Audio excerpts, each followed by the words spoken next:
My name is Paula Samuel, and I'll be your MC for this evening. Just a little bit about me. My professional path has taken me through a few different worlds, starting with broadcast journalism, then entrepreneurship, public relations, and today I'm an EMSB commissioner for Côte-Saint-Luc, Hampstead, and Montreal West. And I also serve as the regional director for B'nai B'rith for Quebec and Atlantic Canada, working in advocacy and community building. Chaque étape de ce parcours m'a appris quelque chose d'essentiel, le pouvoir de l'accès à l'information, à l'éducation et aux opportunités. We know that with the right support and the right moment, a person's trajectory can completely change. For me, that's what ORT is all about. It's about opportunity. When people are given the right tools at the right time through education and mentorship, it changes what they believe is possible for themselves. It creates confidence, independence, and a sense of future. Et cette conviction que l'accès au savoir peut ouvrir des portes et transformer des vies. Nous avons la chance de le vivre ici même dans notre communauté. C'est exactement cet esprit qui retrouve à la bibliothèque publique juive. La GPL soutient l'alphabétisation, l'éducation et le bien-être de nos communautés diverses. À travers sa bibliothèque principale, ses collections pour enfants et jeunes, adultes, ainsi que ses programmes, elle offre un accès au savoir, à la littérature et au judaïsme en personne comme en ligne. Through its archives, it sustains, protects, and enables research into the rich historical and cultural heritage of Montreal's Jewish communities. And just like ORT, it's about more than resources, it's about impact. The JPL is a warm, inclusive space that inspires discovery, learning, and connection, and reflecting excellence, integrity, diversity, accessibility, and collaboration, while serving both as local and global resource for the Jewish culture. Today, my work is focused on those two key spaces.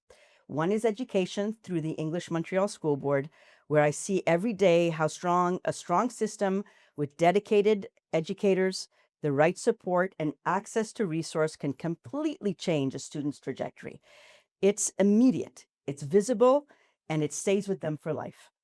The other one of my roles with B'nai B'rith Canada's regional director est B'nai B'rith, if you don't know, est la plus ancienne organisation de défense des droits de la personne au pays. C'est une voix forte et indépendante au sein de notre communauté. On fait beaucoup de travail en matière de défense des intérêts auprès de tous les paliers du gouvernement. On combat l'antisémitisme, on défend les droits de la personne et surtout, on est présent de façon constante là où ça compte le plus. Avant d'aller plus loin, je veux prendre un moment pour reconnaître les organisations qui ont rendu cette soirée possible. This evening is a presentation from the Jewish Public Library in collaboration with ORT Canada, and you see their amazing banners over there. And you also see B'nai B'rith. We'd also like to acknowledge the event partners, the National Council of Jewish Women of Canada, B'nai B'rith Canada, and the English Montreal School Board.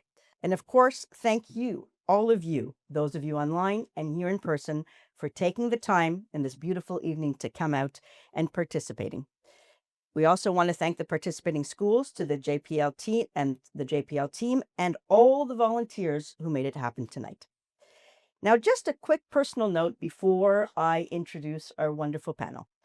I went to McGill University, and yes, I managed to get into a Joe Schwarcz course. Other than the cool parties of McGill, his lectures were what we were willing to line up for hours to get into. He somehow made science feel like a live rock show. And the 300-person auditoriums where we all sat and listened to him, well, it felt just electric. And getting a seat, it was almost impossible. But once you got in, you didn't miss a lecture, which was a big deal for a university student. I even brought to one of the lectures one of the biggest Joe Schwarcz fans, my mom. May she rest in peace and may her memory be a blessing, to a McGill lecture, and you would have thought she was getting ready for a Julio Iglesias concert.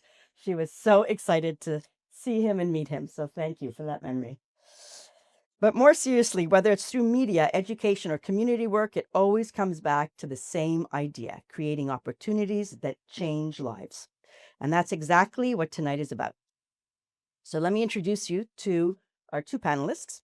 Dr. Sarah Lippé is a neuropsychologist and full professor in the Department of Psychology at Université de Montréal. She holds a Canadian Research Chair in Pediatric Neurodiversity, work that focuses on children's brain development, learning, neuropsychology, and neurodevelopmental conditions. Dr. Hélène Boucher is director of UQAM's Department of Music and the professor whose expertise includes music and education and music psychology. Pedagogy. I can never say it in English, but pedagogy. Her work brings a strong education lens to how music can shape learning, development, confidence, and creativity.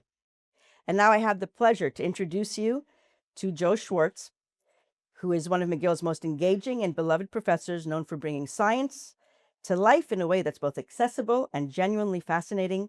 He's the director of McGill's Office of Science and Society, a best-selling author, and a longtime voice in Montreal media, helping all of us better understand the world through curiosity, critical thinking, and a little bit of humor. Welcome to all of you. Big round of applause. Thank you. Well, thanks very much for that very kind introduction. We are here tonight to talk about the most complex machine on the face of the Earth. The space shuttle is nothing compared to it. Magnetic resonance imagers are nothing compared to it. Of course, we're talking about the human brain, which is extremely complex. Not in all cases. There's, as you know, we all know of examples of ones whose brain doesn't function properly. But we're going to talk here about what we can do to make it work better. And music is one area that we'll focus in on. And the psychology of the brain is the other area. So we're going to have a little chat here. And after that, we'll open it up for questions. Let me start with Hélène, since you're closer here. I've had a few regrets in my life. One was never being good enough hockey player to go anywhere.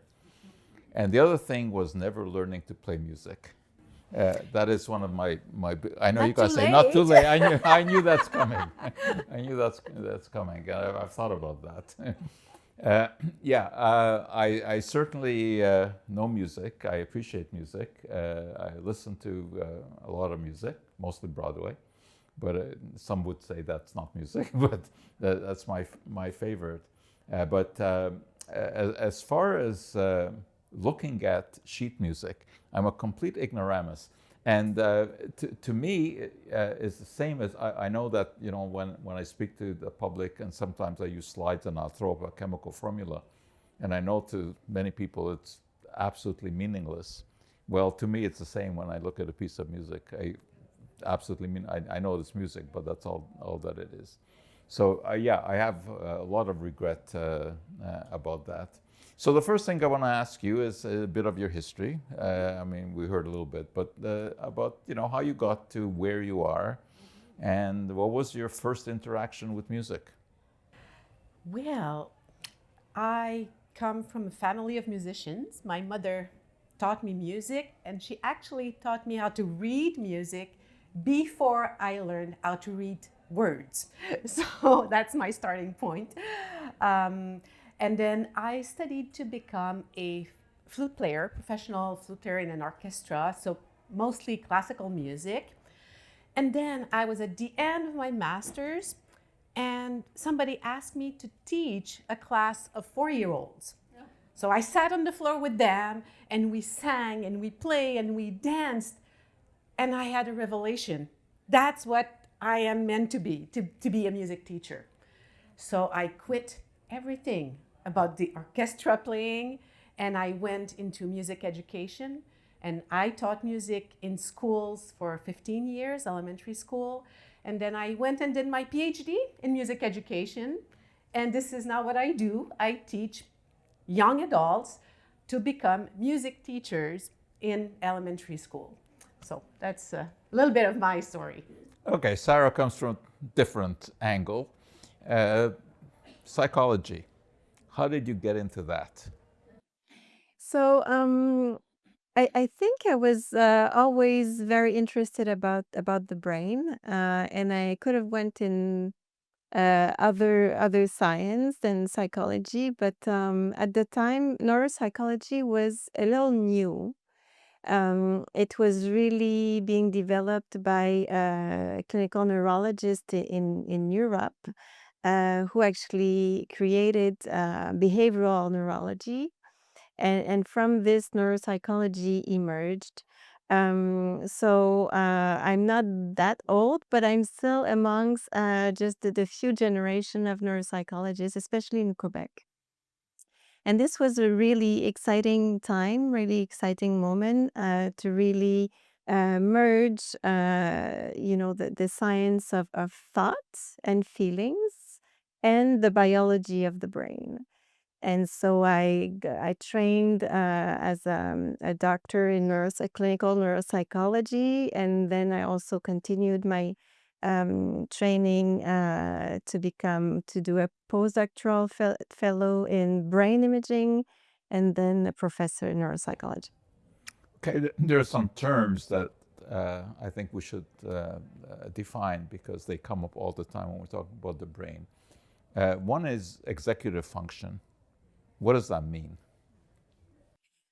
So, executive function is a set of skills that together will help you to realize a goal. So, it's really will help you to set actions together, to plan the actions, to have the attentional focus that you need to reach that goal. So, it's really a set of skills that helps you, that supports you to realize your goals. Okay, I think that's very well explained, very straightforward. Now, we hear a lot also these days about cognition, about certain nutrients or medications improving cognition. What is cognition? So cognition is again a set of skills, of mental processes that includes, because I'm going to name this one because this one is well known and understood, memory. It includes perception. It includes also more complex skills like mental imagery and reasoning. So it's really a set of skills that can be from basic processing, like perceptual processing, like today I see all of you and thank you for being here, to the fact that I think that you're fabulous, out of this very beautiful evening to come all the way here. So it's all. Okay, one last term, which may be the hardest one, most elusive, intelligence. So intelligence is really attached to complex reasoning. So when we say that someone is intelligent or anything is intelligent, because now it's not only human, we talk about intelligence of machines now. It's related to the capacity to have complex reasoning, meaning that you solve issues, you solve problems that has multiple dimension, multiple information for the solution. All right, now let's get back to music, solving problems. Okay, what are the kind of problems that we can't solve with music? Oh, I never thought of it this way. Problems you can solve with music. Learning, let's say. Learning. Yeah. Well, we know that children, when they do music, and I'm going to make always a difference between doing music and listening to music, because they're not exactly the same parts of the brain that are involved. Making music involves also the whole body. So it's different things. Listening and performing or doing, singing, moving to the music. So for children, for young children, there is an impact with when they do music on their executive skills. So these two things seem to be really well connected. If we think of learning, if you have children, adolescents that need to study, well, should they use music when they study? What we find in the literature is that it's helpful if the music is to a lower speed. A lower tempo works better than a faster tempo, and no lyrics. If there are words, then it's distracting, so you're less likely to learn. It's also better if the music, you don't know it very well.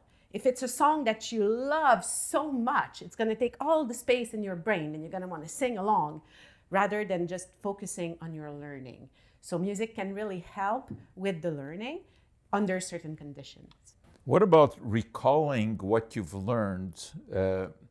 For example, in nutrition, there is some evidence that if you've studied and you're eating something or you're smelling something at the same time that you're studying, that if you smell that same thing when you're trying to recall, you get better recall.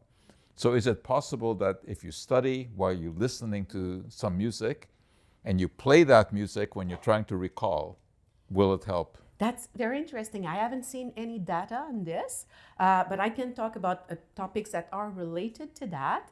So what we know is that with children, again, if you play them music when they're in the mother's womb and you replay the same music after birth, it's going to calm them down. They remember that music. So there's a direct connection there. Another study was done with children to help them memorize their phone number. And a group of children were just reciting the numbers, and the other one, they taught them a song with the numbers. Well, guess who did better? The song, of course. So it's very helpful for memorizing to use a melody at the same time as the words that you're trying to connect. And you can help me with that, but I think that the explanation could be that it uses different parts of your brain, so it becomes even more powerful. Does that make sense? Yep. Well, I was going to ask you something on memory, but I forget what I was. No. That's an old joke.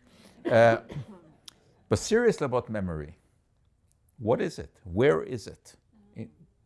Yeah, so this question has evolved a lot in the past 10 years. So we know that one brain region, potentially you heard this brain region, the hippocampus, which is just, through you go on top of your ears and you dig a little bit, like, I don't know, maybe 3 centimeters, and potentially you'll reach your hippocampus, and we have both, on both sides we have one. So this brain region, we know it's crucial for memory. And we know this because if you don't have an hippocampus, you won't form memory. So for sure, this brain region is very, very important. And we also know that it's a very plastic region, meaning that it's highly influential. Influential when you repeat several times information, it will capture the information, but it's also very vulnerable. If you take alcohol, potentially you won't remember too much because it can easily be distracted. For if we can say it simply, other brain regions are also important, including the frontal brain region, because this brain region will tell the rest of your brain when you want to recollect information, when you want to go back in memory and go back in your souvenirs and reach that information that you have in your brain. So this brain region is important to do this. And now we also know that all the rest of the brain is also important, because the rest of the brain will have information about a location, about an odor, about all kinds of information of an event or of facts or his story that are important. And this frontal lobe and hippocampus are brain regions that are highly connected with the rest of the brain and has this capacity to connect quickly to reach the information. The first psychology course I ever had was from Donald Hebb, who was You're kidding me. the Wow. yeah. What do you know about him? Oh, well. So he really puts the fact that cells can learn, basically. So really explain to the world how cells are learner agents. He wasn't a great lecturer, I'll tell you that. He wasn't. But there's one thing that I remember very well. A student asked if there's such a thing as photographic memory. Some people say that they can see, and Hebb said, no, and I can prove it very easily that there's no such thing. He says, because if you really had a photographic memory and you saw a sentence, you would be able to read it backwards, letter by letter, the same way as forward. And he says, nobody can do that. Yeah. I mean, yes, but you can reconstruct the image with what I explained just before, with the communication between the different brain regions. You don't have it like a real photo, like a real picture, but you can reconstruct step by step if you have to have this task of going backward. And some people have more facility and some people have more difficulty doing this. So this is, a capacity that can be But you different. think that there is someone who you give them a sentence and they can immediately spell it for you backwards, as you would if you see it on a piece of paper? So they can imagine the word and recollect step by step. This should be feasible. Yeah. But there's no point. There's not like a spot in the brain Yeah, where right. this picture exists, though. Yeah. It's always, memory is always a reconstruction. Why do people have good memories and other people not? Well, it's biology. It's because these cells within those brain regions function well and they connect well with the rest of the brain too. Yeah. So because those brain regions are also vulnerable, many different aspects of either how your mind was built, or your environment and any exposure to. We'll get back to whether or Okay. not you can do anything about it. Okay? All right, but back to our music scenario. One of the most controversial things I've ever come across in music is the so-called Mozart effect, which is something we definitely have to discuss. And this goes back to 1993, when two researchers carried out a study on university students, and they had them perform some tasks while listening to music and also while not listening to music, or to just listening to random sounds. And these were really very simple tests of manipulation with their hands. They were asked to cut out paper into shapes, etc. And this got totally blown out of proportion. So if you want to talk about the Mozart effect. Yes, so what is the Mozart effect? So the way people understand it is that if you play the music of Mozart to children, to babies, they will become more intelligent, they will have a higher IQ. This is what people understand as to be the Mozart effect. But you understand from the context you just heard that the study was done with university students, not with children. And what they did is they had them do some folding paper, origami type thing, and 12 of them in between the two tasks did nothing or in silence. 12 of them listened to music, and 12 of them listened to the music of Mozart. And the one who listened to the music of Mozart did better. And then the research was published in this huge journal called Nature, which is a very prominent journal in the world of science. And some people saw it. Some journalists thought, this is amazing, and they wrote papers about it. And they started to talk about this Mozart music as making you more intelligent, making you smarter.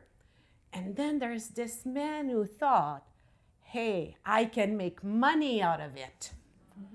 So he took recordings of Mozart that are free of copyrights and organized them to sell them out as this is the Mozart effect, and this music will make your kids smarter. So this is what the Mozart effect is. So I think we can agree that this is a scam, really. So there's no such a thing as the Mozart effect. There was even one state, I think it may have been Georgia. It was Georgia. Georgia. Where they sent a recording of Mozart to every newborn baby. Absolutely. Not sure that the babies in Georgia are much smarter than anybody else. Actually, there's evidence of the other direction. But, so yeah, I mean, the Mozart effect is still talked about. And it's interesting that they got that published in Nature. I mean, Nature is one of the top research journals in the world. So I guess, I mean, the study was done well enough, you Absolutely. know. So it's not that it was nonsense study.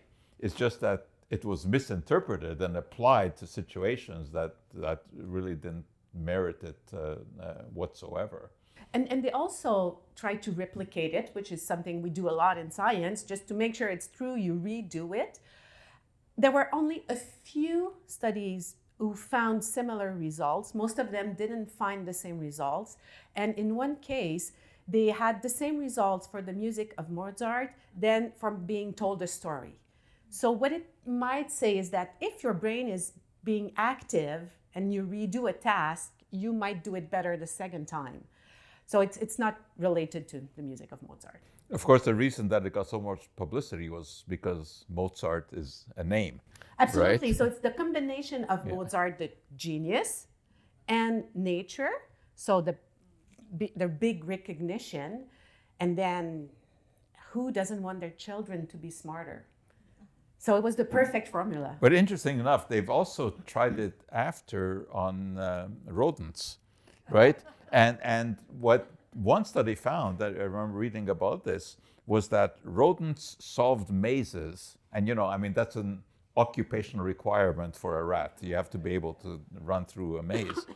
Is that if they learned running through the maze, listening to music, they performed better. Mm-hmm. But well, we also believe that cows produce more milk when there's music. Beethoven, I think specifically, yes. Yeah, sure. or that I think there was also a study where plants leaned forward towards music. I think it was Ravi, who played the sitar. What was his? Ravi Shankar. Ravi Shankar. That the plant leaned towards that music, and in the opposite direction when they played heavy metal. Never heard of that. Yeah. But anyway, whatever you find in rats, you know, that's a long way from a human. A human is not a giant rat, with some exceptions, obviously. But so you have to be careful how you interpret rat studies. Okay, back to memory. I mean, I think if we look at this audience here, I think everyone would be interested in memory, yes, and how to improve it, how to keep it, how not to lose it. There are several different kind of methods that have been proposed. First of all, of course, nutritional supplements, medications, etc., but also mental exercises. Whether or not, if you play bridge, if you play chess, whatever, can that improve your memory? So let's deal with that first, the games. Is there any validity to that? Yeah, so for sure, if you practice on something, you will become better on that thing. what is the challenge really in neuropsychology and cognitive training is to generalize. So to not only become better at the specific things you've practiced, but also at something else. So it's always this part in science that we struggle in demonstrating. So it's not that much the case that we generalize to other things. But if you practice on this one thing you want to be better at, you will. And I was going to say you will almost no matter what is your initial stage. Like if you, even with individuals who would have a severe intellectual disability, if they practice a lot at something that is accessible to their level, of course, they will improve. Okay. So that's another maybe thing that I can say is that intellectual ability is a wide spread, and people who would have a genetic mutation that will cause an intellectual disability, of course, will limit some aspect of thinking and abstraction and reasoning. But anybody who is alive, that's bizarre to say, but anybody who didn't have an insult that caused death has the chance to improve at a skill that is adapted to his or her level. Well, let's say someone takes one of the standard cognitive tests and then starts to learn to play chess or bridge or whatever. And once they become more proficient at it, take cognitive test again. Could there be a difference? Even though, I mean, the test doesn't test whatever they've been doing, just general cognition. Yeah. So the closer the test is to what they were doing, the better the chance that they will be better on this test. So if the training involved to remember to train short-term memory, then if you have a test that also is something that requires short-term memory, yes, you could be better at the test. So the closer it is in terms of the type of task, the most chance you'll have to improve. So what would be the best kind of mental exercise? So it depends what you're referring to, but if it's to keep cognitive skills while aging, yes. Here, yes. We want to know about this. It's something very difficult. It is to learn something new, something that you've never done before. So you should become a musician as of now. And that's your prescription. I've taken the first step. I do actually have a violin, but I must say that I bought it for the wrong reason. I bought it because it was the first concert plastic violin that was ever used. Oh, so it is plastic. it's a unique item. And of course a real violin player will immediately know. But someone who's not so familiar with the violin, it sounds very good. So I have that. I haven't played it, but I have it because it's a unique item. So I may get to it. Well, you can start. So it's a difficult thing to do because when we age, and it's I would say from maybe 30, 35, so like aging in the wide range of aging, we become more and more experts in what we do very often. So if we used to play, I don't know, tennis, then we'll become an expert in tennis. But if we want to, at 45 or 50, begin to play basketball, it's going to be difficult. But if we continue to play tennis, we can still improve playing tennis. So we tend to continue to play tennis because we enjoy being, better at something. But the real challenge for the brain really to have Dr. Hub proud of the brain plasticity, of the brain capacity to learn, is really to challenge your brain with something that you've never done before. Well, talking about tennis, you know that Serena Williams is coming back to play after four years away from tennis. Of course, she attributes it to taking Ozempic or Ozempic analog. Very, interesting that she's even thinking of doing that. She's going to start with doubles. Yeah, Serena Williams, and she's turning 44, I think. Yeah, that's really so. Some accomplishment. Now that I brought up the violin thing, I used to know a violinist who played first violin for the Montreal Symphony Orchestra. So I used to get all kinds of interesting stories from him. And, I was constantly asking, about the conductor and how important the conductor is.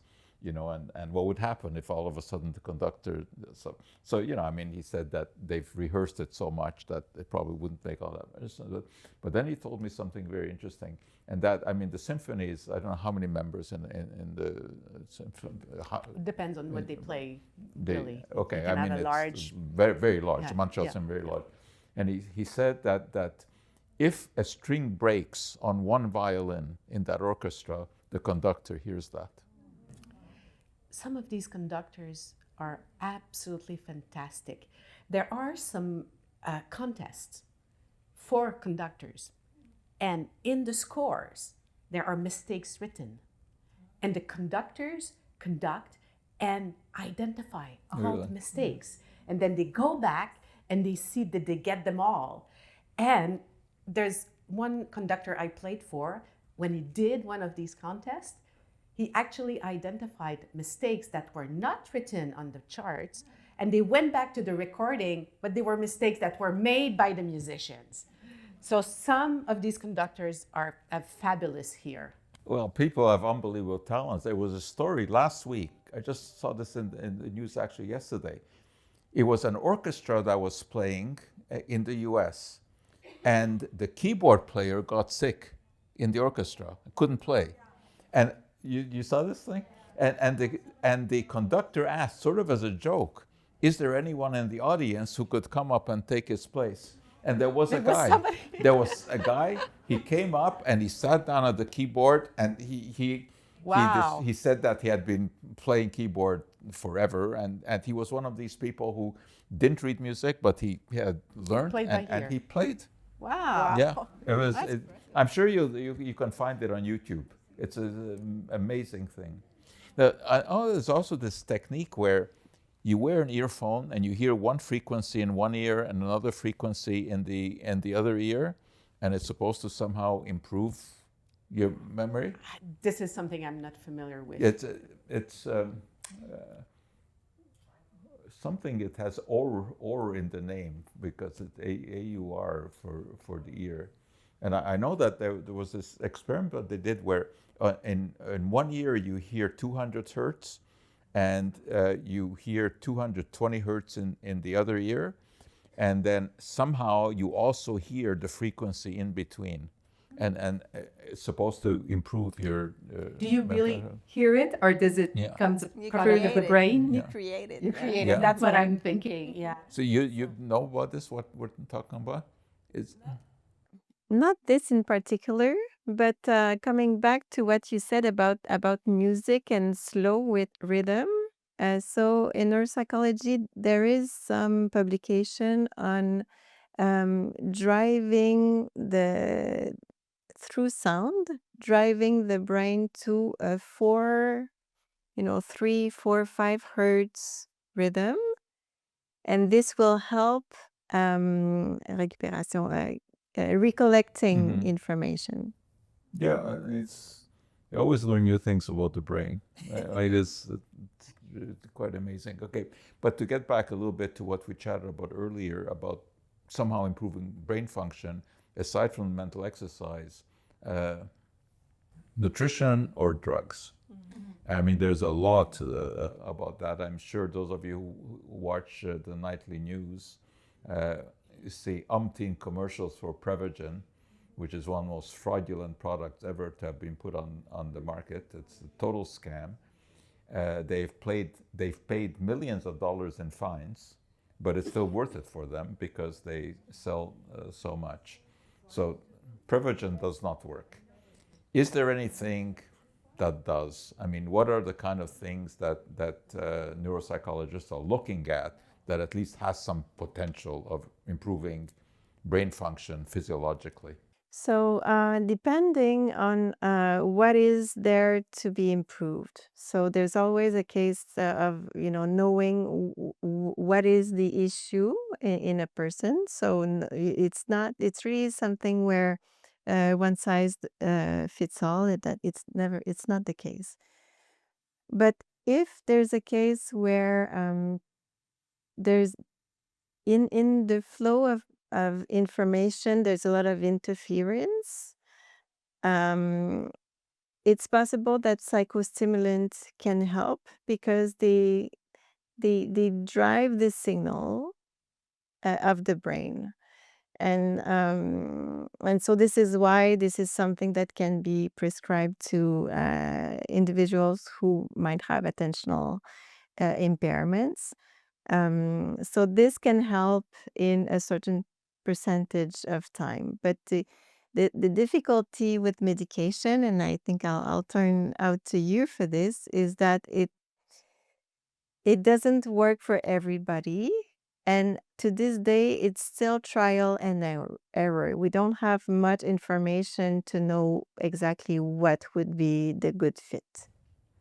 Yeah, What do you think there's about a whole this? range of medications today called neurotropics, which are designed to improve brain function, and they're all over the place. Some of them have some evidence. Modafinil, for example, is one where there's some reasonable evidence that it can make you less anxious. It can improve your ability to pay attention to things, even improve some memory. But it's all very iffy. I mean, the science is not very sound and those things.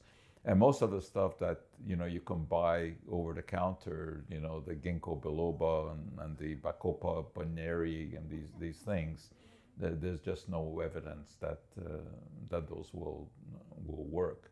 Why do people keep buying them if it doesn't work? Because they don't remember that it doesn't work. So this is one of the best marketing gimmicks, is to have people who have poor memory. You sell them anything and they'll keep coming back to it. So it's the science on the nootropics is very weak. Dark chocolate, which I understand you'll be able to take part of when we're finished here. There is some science that is supposed to improve memory. I think the only memory it will improve is that you will remember to eat more chocolate because it tastes good, right? But unfortunately the science there is not very strong. But there's a lot of active research in that area. Diet obviously does play a role. We do know that people who eat a lot of processed foods have deficiencies in basically every area of life, including memory. But the body is just so complicated, the brain is so complicated, and nutrition is so complicated. You can't put such complicated things together and come up with a simple solution unless you're simple-minded. But unfortunately, that happens as well. I know that we're not supposed to use the expression idiot savant. The people who have unbelievable expertise in one very narrow area of life. People, for example, that ask them what day of the week will March 28th fall off in the year 3030, and they immediately tell you this, or or mathematical abilities. They can calculate pi to umpteen spaces, decimal points, just like that. Now, there are some people like that who can play music, right? And they are incompetent in every other area of life. Yes, a lot of people on the autism spectrum disorder have some gift with music. I don't have a better word to explain it. It's really a gift. They are able to hear music and reproduce it without knowing music. They have an ease with that. I don't think we can explain it unless you know better than I do, but this is something that we see. Yeah, I don't think anyone can explain it. Yeah. It's just a fascinating phenomenon. It's one of these things. It's hard to believe that it exists until you experience it. I had one experience like that where I wouldn't believe that this could happen, and it happened. And this was when we still had records. And there was a guy, a physician actually, in Philadelphia, who we went to see because he had this claim that he could take a look at a record and just tilt it like that, and by looking at the grooves, tell you what the music was, okay? It sounded hokey to me, but he had been on the news, so we decided to check this out, and with a colleague, we actually flew down to Philadelphia to do this. The guy had a room full of records. It was a record library. I mean, I can't even imagine how many thousands of LP records. And he took out 100 records, okay? And we covered up the label. We cut out cardboard, covered up the label, made sure that it was not possible to see what it was. And he said, okay, take any 10 of these 100, but he had picked the 100. So it wasn't any from the 1,000 he had. He had picked 100. And he said, take any 10 of these and let me give it a try, okay? So he had a light, a strong light. He takes a record, he holds it to the light, he tilts it like this. Believe it or not, he got 9 out of 10 right. And of course, when you look with a magnifying glass, you see the grooves, right? I mean, it's actually one long groove, right? And it's mountains and valleys, etc. And I mean, I guess if someone had looked through a microscope, I could have imagined that this could be done. But he wasn't looking through any microscope. He was just looking at the reflections, and he did it. And if I had not seen this with my own eyes, I would not believe that this could be done. So there's another example of what the brain can do. Okay, let's just finish off here. Ask both of you if there's anything specific that you'd like to bring up that we haven't brought up that's of special interest. Well, maybe I would like to just speak a little bit to how music is connected with social skills and with emotional skills. And to me, this is way more important than being smarter because you listen to music. Music, there's a great musician, Hungarian, called Kodály, who said, music belongs to everyone. And I think that it's true that it's not just to the musicians, it's to each and every one of us, because when we feel sad, music is there, it can help. When we're happy, music is there. So it helps us regulate our mood. And this is true for children, and this is true for adults, and this is true for the elderly. We know that music is very helpful for the elderly. And people who are involved in music, performing music, they get better social interactions. So this is also something that we want to keep in mind, that it's true also for all ages, that it plays on the social skills. So yes, if you haven't learned music, start. It's never too late. Go in a choir, sing. People who are part of a choir have a better mood overall. So that's good for us. Just do the music, be in the music. It's going to make your life happier. What if you can't sing? Can you be in a choir and just move your mouth? Sing anyway. It doesn't matter. We're not about having the perfect result. We're about the experience of feeling the music and sharing the music together. You know, as I was telling you before, with Helen, we were chatting about this, and I said, I grew up in Hungary, and I did 3 grades in Hungary. And this was, of course, still in the communist era. And one thing the communists got right was education. They emphasized the arts, we had to learn music, and we learned the Kodai system, which was using fingers for notes. Yeah. I mean, I Do, don't re, remember. mi. Yeah. Ah, it's like do, Yeah. re, mi, fa, sol, la, That's- di, do. Yeah, we learned that, and I think if I would have stayed there, I would have learned some instruments. That's, you know, the joke used to be, how do you know if a Russian emigre comes to America and is not carrying a violin case? He's a pianist. Yeah. So yeah, that's one thing that they got right. The only thing that they got right. Okay. Why, as you age, your short-term memory, like names, are often forgotten, but your memory is still intact? Yeah, so this is a great question.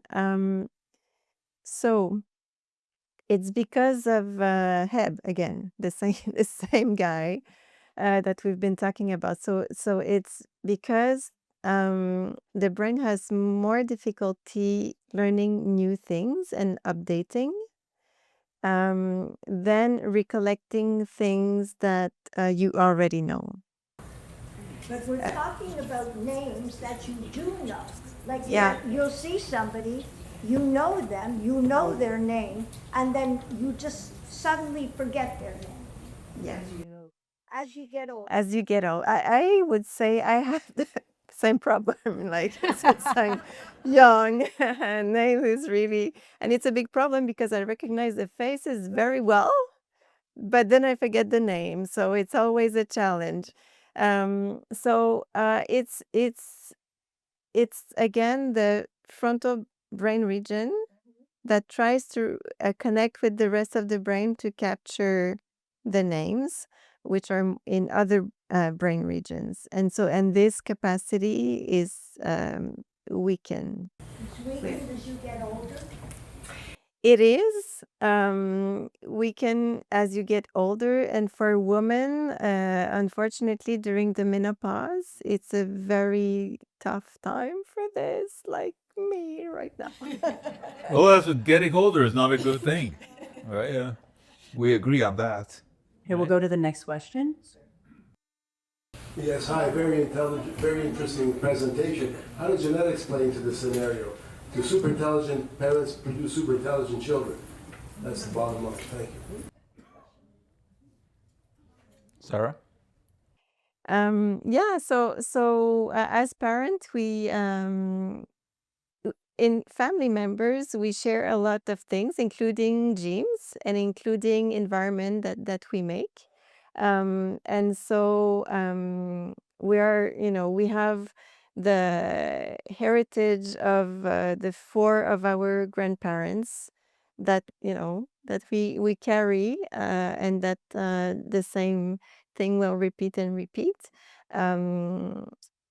And so it's really because of passing those genes without any accident, because accident is always possible, that you will pass on your intelligence and value and all of this. And also what we tend to recognize now more and more with the different very large studies that we do, is that our society, if we take care of this society, is also a very strong teacher, a very efficient teacher to the young ones. So, for example, the most recent studies on parenting and coercive, how do you say in English? Coercive parenting is not passed along between the latest generation and the new one, and potentially because education provided the information to the whole society that being too coercive parent is not good for the development of children. So this trait in Quebec, in fact, did not pass along to the new generation. So it's a mixture. It's a mixture of environment and. Before I go to the next question, I have a question. How does early child experiences impact intelligence, brain development, mindset, all of that? Yes, so of course, a lot. So there's multiple risk factors, and there's also multiple protective factors along the way. And this really starts at the conception. So parents should not have drink alcohol when they conceive. Just to illustrate how everything matters along the way, and not to stress out any new parents. But it is the case that some risk factors can have big influences, and also protective factors can have big influences. So there's all of this biology going on from the conception to the birth and to growing up. And there are multiple events also that evolve. So not being too not going through adverse events during pregnancy, not going through adverse events in early childhood. So all of this will have significant influence, and it can be remarkable. So all of this that I just said is very true. But there's the fascinating thing is that there's always really big exceptions. There's always a case where there is, for example, a very deleterious gene mutation that passes along, but the rest of the genome compensates somehow for this person. So there's always like really interesting stories, unexpected stories as well. So it's always a case when for the development of an individual, it's always a case of probability of risk. It's almost never, I say almost because there's still fatal events that can happen, but it's almost never. Every issue, no matter what it is, when you scratch the surface, becomes more complicated, right? And the deeper you go, the more complicated it gets. You were asking about short-term memory. I'll tell you a quick story about how you can keep short-term memory and lose long-term memory. And that takes us back about 30 years here in Montreal. There was a restaurant, which I think was on the corner of Sherbrooke and Bleury. It was a restaurant where they specialized in mussels. And it was a big story at that time because there was a case of poisoning. Just about everyone who ate mussels there got sick because the mussels were contaminated with something called domoic acid. There was one guy who lost his long-term memory totally. He's still alive. He can only remember the last 30 minutes. Everything else is totally gone. So he has to walk around with a book in which written down where he lives, who his relatives are, whatever, because he can't remember anything more than 30 minutes. Another example of unbelievable complexity of the brain. Okay, we have another question here. Hi, this might be directed to both you ladies. Why is it that a person with Alzheimer's can all of a sudden become more alive, if you will, when they hear music? Yes, this is absolutely fantastic. Music has this capacity to light up parts of the brain. And with patients that suffer from Alzheimer, there are parts of their brain that, I'm not using the proper words, I'm sorry, but that are just turned off, if I can put it this way. And when they listen to music, when they sing along with music, and it has to be music they know, and it just lights up again. And they come back in the present moment, which with patients suffering from Alzheimer, this is often what happens. They're not in the present moment. They're not aware of what's going on in the moment. And now the music just lights it up again, and they're back in the moment for a certain time. Then it goes off again. But the time during which they're really back present. You can be with them and they can interact with you. So this is absolutely fascinating. And we see more and more music therapist working with elderly, working with people at the end of life, and using music to help them through this transition. And it's absolutely beautiful to witness. Does it matter what kind of music? It has to be music that the people know. No, yeah. So it's always the same with music.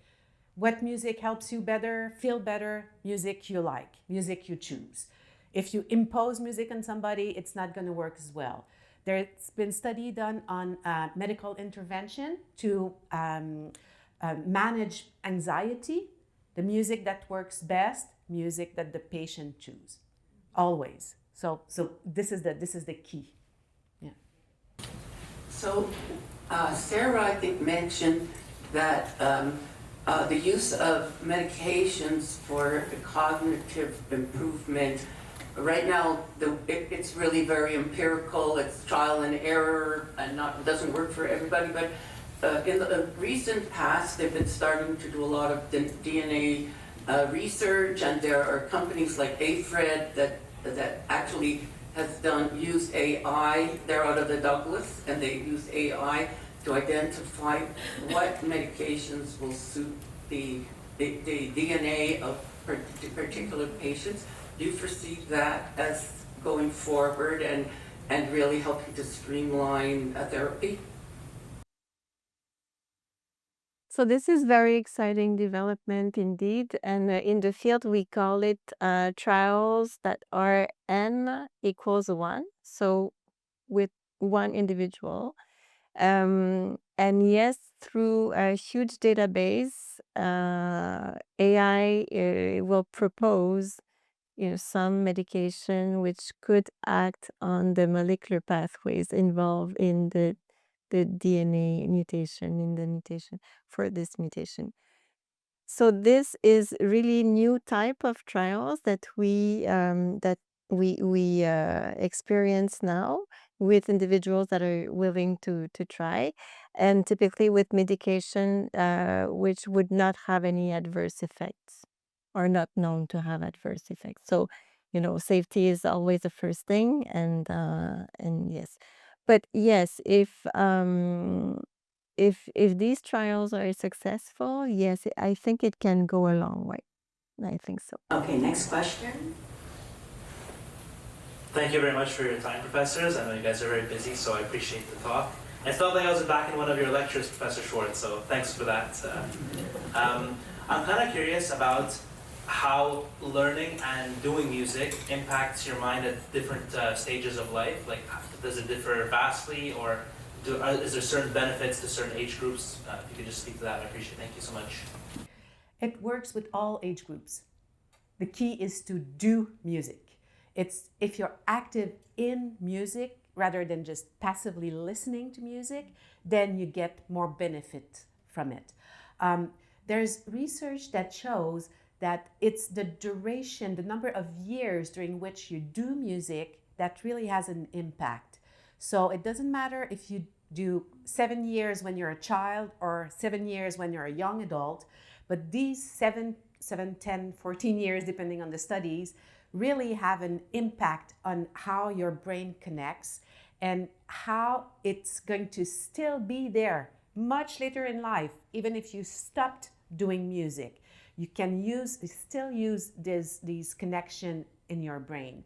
Of course, we're talking of the musical connections. So one thing that musicians tend to do better than other people is they're able to discriminate sounds. So if a lot of people are talking and they can focus on one conversation over there and forget about all the other noise. And this is really typical of musicians. And people who have done music training in their life for a number of years will maintain this ability much later in life, even if they stopped training in music. So the brains of the musicians are a little bit differently built, if I can put it this way. There are more connections between the right and the left hemisphere than for the brain of people who haven't done any music. Doesn't mean that they're smarter. It's just that they have been working these connections over and over and over. It's thousands of hours. So these connections are there and they stay there. So So tell We me, have about 10 minutes left, and we're going to try to get through as many questions as do we have Beethovens and Mozarts today?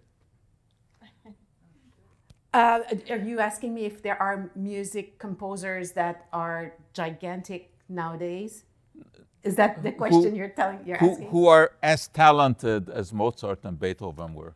Well, we would have to define what talent is, and this is a conversation of an hour long.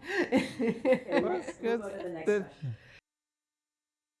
One of the things that's really in the news about brains these days is CTE, especially with Claude Lemieux's suicide the other day. And I'm really curious. So there's this huge brain bank that they talk about in Boston, where they're collecting all of these athletes' brains. And they also say that you can't find CTE before someone's dead. So I would love for one of you guys to talk about this and to help us understand what they're doing in this brain bank, where they think they can go with this, and if they can't even figure out how to find CTE while someone's still alive, like what are they doing with this huge brain bank? I'm just super curious. Yeah, so having multiple brain injuries during a lifetime, of course, can be deleterious to the brain functions, and especially if you have them young, that's an issue. So this is why, when you have contact sports, it's for older athletes and not young ones. And so if you have those multiple injuries, then the brain will start to malfunction, will start to create inflammation, will start to create all kinds of chemistry events that will be deleterious for the cells and the brain functions. And so the reason why they want to study the brain really is really to use the microscope and look at the tissue, because the brain is we tend to forget it, but it's a tissue. It's a tissue like the muscles, like the skin, like so. So if the organization of the tissue is injured, of course it will malfunction. Why we cannot see this while people are alive? It's a very good question. I think it's a question of definition. I think it's like the Alzheimer's disease. There's specific biological events that occurred that are attached to this definition, and it's because of really wanting to understand what's behind this definition. But I suppose, I don't know Claude at all, but I suppose that over his adult lifetime he had some symptoms that could have been an indicative, just like Alzheimer's disease. We can see symptoms from behavior. But it's an excellent question, really excellent question. And I think now we know enough about the injured brain aging and the risk for abnormal aging, that prevention should be there. And as a neuropsychologist, I would have the lightning be a bit less offensive. I would want those games to be a bit less violent. We only have time for 3 more questions, so I'm going to go in order of those whose hands were up first. And I encourage you all to stay for the reception after, and you'll be able to ask one-on-one questions if I don't get you, okay? I'd like to ask the music professor, several weeks ago on the television program 60 Minutes, there was a segment where there was a person called Payam, and he invented something called the Payam method. I think he's of Romanian origin but lives in the States right now, and he claims with just using letters and numbers he could teach anybody without traditional music notes to learn how to play piano specifically, and I was opening up many other places across the United States and the rest of the world. Wonder if you heard of him and what you think of him. And I'd like to ask the psychology professor, many decades ago. No, oh, it's okay. I saw the people. No, just one question. Just one question. Just one. Well, I just want to No, ask just about, one. Just one. To comment about AI. I just want to say that a few years ago there was a supercomputer invented by humans. And Stanley, the one computer question. won the chess game. I want to know if you know that, if you think that the people who invented AI, will the AI eventually overcome humans? Okay, well, just the music question to fair to everybody else. So I don't know this person, Payam, that I have never heard of the person, but using numbers and letters to write music or to learn music is something that is very, very old, something that's been done for hundreds of years. So this is not new. So I was doing earlier do, re, mi. Well, you can do 1, 2, 3, 1, 2, 3, A, B, C. These are all different language connectors to understand sounds. And there are ways to write music with numbers. In China, that's what they do. They don't use do, re, mi's. They use 1, 2, 3, and they put dots on top if it's a higher pitch or under if it's a lower pitch. So it's just different ways to organize, to symbolize music. So we use the Western notation, but there are many other ways of notating music. Thank you. Next question. Hello. Thank you so much for mentioning, and I already sent a message for my sister if she can read backwards. She has photographic memory, so I'm going to have an answer soon. But my question is, for gifted kids, sorry for asking it, but I have a chance. How to develop them if they're already gifted, if they already have very high potential, what we can do for them? Thank you. You don't have to verify. Yeah. You want to? So sometimes the challenge can be that they can lose interest in simple things, and that's an issue. That can be a problem, because the mind needs to rest sometimes.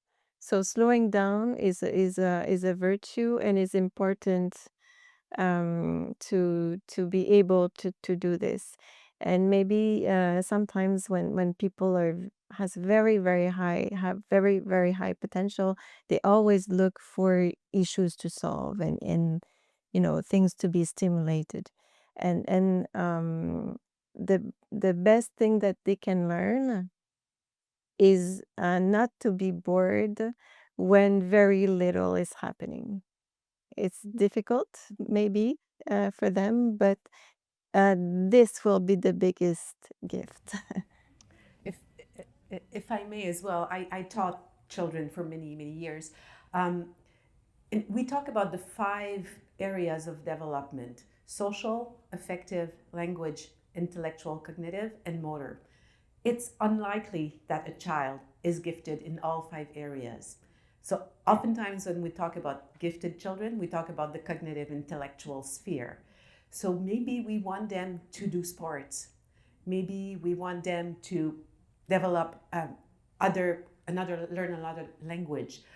Maybe we want to make sure that they have friends and that they develop their social skills. So to me, the idea is to try to round them up as an individual rather than just push them in being just exceptional in one of the 5 areas. Okay, we need we're wrapping it up, but we have a finale because I was asked to talk a little bit about magic. I think my mic has stopped working here. Let me see. Does it? No. Thanks. I've used magic a lot to teach critical thinking, because when you are watching a magic performance, you may not realize it, but your mind is actually being puzzled, because what you're thinking is, how did that happen, right? It seems totally unnatural. The impossible seems to be happening, and you wonder how it is. So we're going to do a little critical thinking experiment here. I have 3 records. You remember records? All right. We used to put them on this thing in the corner of the room and went around and sound came out of these giant boxes in the corner. All right, so I have 3 records. What I'm going to do is to rub the top one, and you see the middle one turns pink. Okay? Now I'm going to take the pink one, put it at the back. It's still there. I'll take it, put it at the back again, rub the top one. That then turns pink. Now we'll take this and rub it again, and now they're all pink. Now if you miss that, I'm gonna do something that magicians never do, but scientists always do. Repeat the experiment, because now you have some idea of what is happening here. You're not allowed to play because you're in the wrong spot. I saw it all. All right, so let me do this again. Here are my 3 pink records. Rub the top one, the middle one becomes black. I'll put that one at the back. Turn around, take that black one you just saw, put it at the back, rub the pink one, the middle one changes to black. Once more, I'll rub the top one, and we are back to the 3 black records. Now I'm going to do something else that magicians never do. We're going to explain.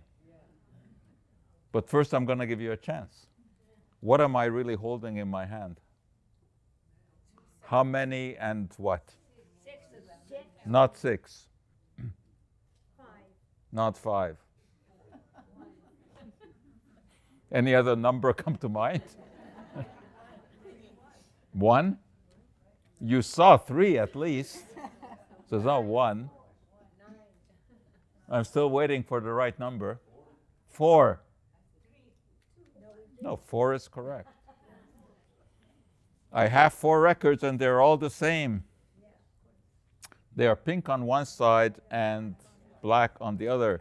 I started off by telling you I had 3 black records, holding these back to back. You believed me? You don't know I lie. So then I released the middle 2. Put that at the back. Now the next time when I released the middle, I couldn't show you the other one. I didn't have to because you'd already seen it. So now you learned something with critical thinking, because that's exactly what you did. You tried to analyze what you saw and rationalize it, right? This is how the mind works. This is what we all try to do. All right, just one last one. Now, this is where we really differentiate the people who can properly make an observation and come to a rational conclusion. I have this strange little device here, and it has hinges and straight edges. Question is, how many different shapes can I make? Well, obviously I can make a square. I can make a triangle, correct. I can make 2 triangles. I can make a parallelogram, right? Can I make a circle? What does logic tell you? We have straight edges and hinges. Can't make a circle. But one thing we learn in science is that there is always more than what we know. And sometimes you have to think outside the box. You have to think in a different dimension. And sometimes you can take a square and make a circle out of it. So the moral of that story is be very careful before you say that something is impossible. Make sure you analyze it thoroughly. So I'm not going to say it's impossible for me to learn the violin. There you go. And on that note, a huge thank you to our panel.